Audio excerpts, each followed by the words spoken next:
Hello, Ryan here, and welcome to Star Citizen Sunday. This is a weekly show which covers all of the news from the week just past. Be sure to subscribe if you like what you see, and let's get on with it. This week, Inside Star Citizen shows off a very early prototype to help pave the way to allow players to munch ships with the Reclaimer and Vulture. Plus, the roadmap was updated, which had some very exciting new updates coming to the persistent universe. So this week's Inside Star Citizen was taking a very early look at a prototype for the upcoming munching mechanic, which is to be the next step in the salvaging profession. Now, munching will involve taking ships and breaking them into smaller pieces as you tractor them into the Reclaimer or Vulture's salvage hold to then sell them on. And what we see here is a very, very early prototype, which is literally just to allow the devs working on the feature to see what the technical or gameplay problems could be before they build anything. Now, the process of playtesting at this early stage is crucial to its development, as it proves out the theory of how the mechanic will function, while also checking to see if it is fun and working from a technical standpoint.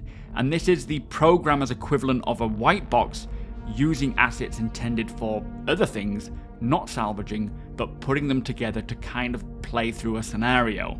It also allows the devs to see the path of how to get a particular feature to the vision that the designers want.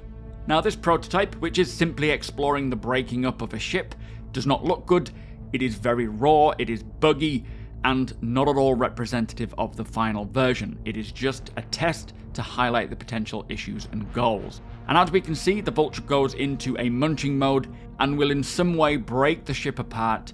And right now it's just a typical ship explosion. All the UI, all the visual effects and processes are just placeholders. But this prototype is looking at the technical side of the process, and once it's broken up, you'll then need to break those pieces into smaller pieces to allow the salvage ship's tractor beams to suck in the debris, which is then going to be converted into the RMC cargo. Now, it was mentioned that the fill rate of the tractoring process will be balanced, otherwise you will be up and down the ladder even more quickly than you are now, but I will speak about that a bit more later on in the video. Now, next up, we got to see the same process but with an 890 jump. Plus, they are trying to test this on a server that has the worst stability and performance that they can get it to, so he is intentionally tanking the server to be the worst it can be, to see how the process works when it's in that state, which will tell them what happens if the server is at its worst condition, and this should be far worse than players would ever see it. And using the 890 jump, it is also the biggest ship in the game right now, so it does help to stress the server and gameplay even more. And I do like the fact that they try these things and test them at its most dire states, rather than just in perfect conditions, so they can actually see some of the issues that players will see, helping them to highlight them, get them fixed before we even get it in our hands. Now, as we can see here, the process of breaking this ship up took literal minutes, which is certainly not what they want, and they will use this to determine how to handle these issues. From a gameplay standpoint, they learnt that from breaking up bigger ships with a Vulture, it doesn't feel too right, so how can they make that interesting and feel right? Hopefully we can still break up an 890 jump with a Vulture, but maybe in sections. But also finding clever ways to mask the transition of larger pieces breaking into smaller pieces without things just popping. It also allows them to see that navigating around pieces of scrap like this is irritating and quite difficult, so they'll find a way to deal with that. Plus, when it comes to the Reclaimer, how can they make it fun and work for this much bigger ship, expanding from the Vulture method using the claw, for example? And as we can see here, this demonstration from not a gameplay standpoint, but a visual standpoint for creating B-roll, the Reclaimer claw moves very slow and precise, in comparison to how it worked on the Vulture trailer, which was more like firing it out at speed. Now, I hope that we'll actually have both options. Having the option to fire out the claw at speed will be great for grabbing debris or ships that are spinning out of control, but also having that nice fine control option for snagging more valuable pieces will be very handy. So hopefully they can find a way to maybe switch between the two, giving us the choice. Also, as mentioned, the filler bar does go up very quickly when you're tractoring in this stuff, which will require a lot more balancing, but also this means that the players would technically need to be going up and down the ladder far quicker than we do now.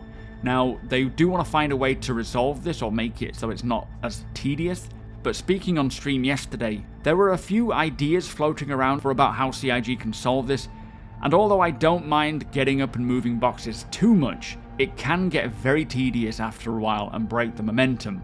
But I do feel that CIG do intend to make it similar to how it is represented on the Vulture trailer, where as a box is expelled from the filler station, it just pushes the other boxes back until there is no more room.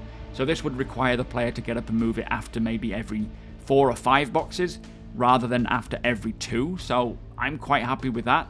But my idea would be to have maybe a small tractor beam situated in the cargo bay with remote turret access on an MFD in the bridge, allowing the player to switch from the salvaging mode to use a different MFD every now and again just to move the boxes around. Now that's just a thought. I do think CIG have plans to adjust this in some way anyway, but that is my suggestion. Hopefully we will hear more in the future. Now from a technical standpoint, this prototype showed off how performance was and how to achieve the designer's vision, having the time to destroy being proportional to the ship size and mass, so larger ships or pieces of ships taking a little longer to break up than smaller pieces, which does make sense.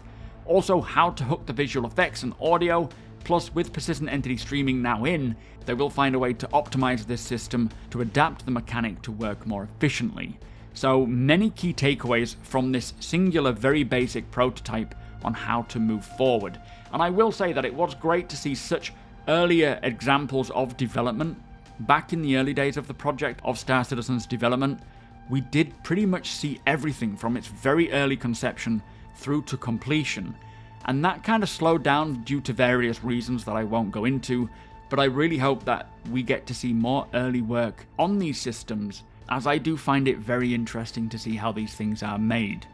Anyway, that was Inside Star Citizen. As Jared mentioned, during this season of the show, as we are approaching CitizenCon, they will be holding certain topics back to show off at CitizenCon, so instead they will take a look at other things that are in the works, like how the Rastar tool is being used to remaster the underground facilities for Alpha 320, so not the big facilities we've seen them building, but the ones we have now being changed around. That would be interesting. Exploring racing a little bit more, as there is more work going on with the racing mechanic, and hopefully one day soon, ground vehicle racing as well.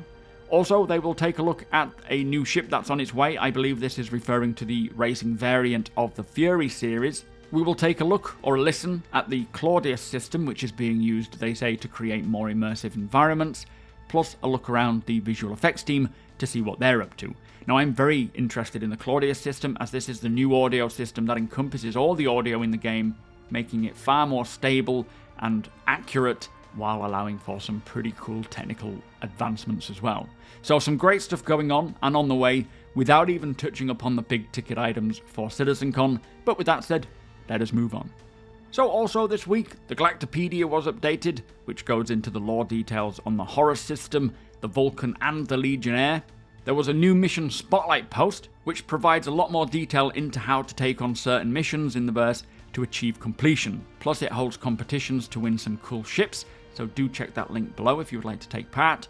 The roadmap was updated, which brought some very exciting new features like missions to restore a ship, hauling large amounts of cargo, plus the introduction of ship scrapyards. And for a breakdown of all of these new features, my video coverage of the roadmap changes can be found linked below. And finally, in regards to Alpha 320, there was a new patch the other night, which was the third patch so far for the Evocati, and this opened up the PU, but focus was completely on stability and nothing more. Again, I have linked my video talking about this in the description below, which also includes some very interesting leaks involving the cutter, Titan suits and creatures.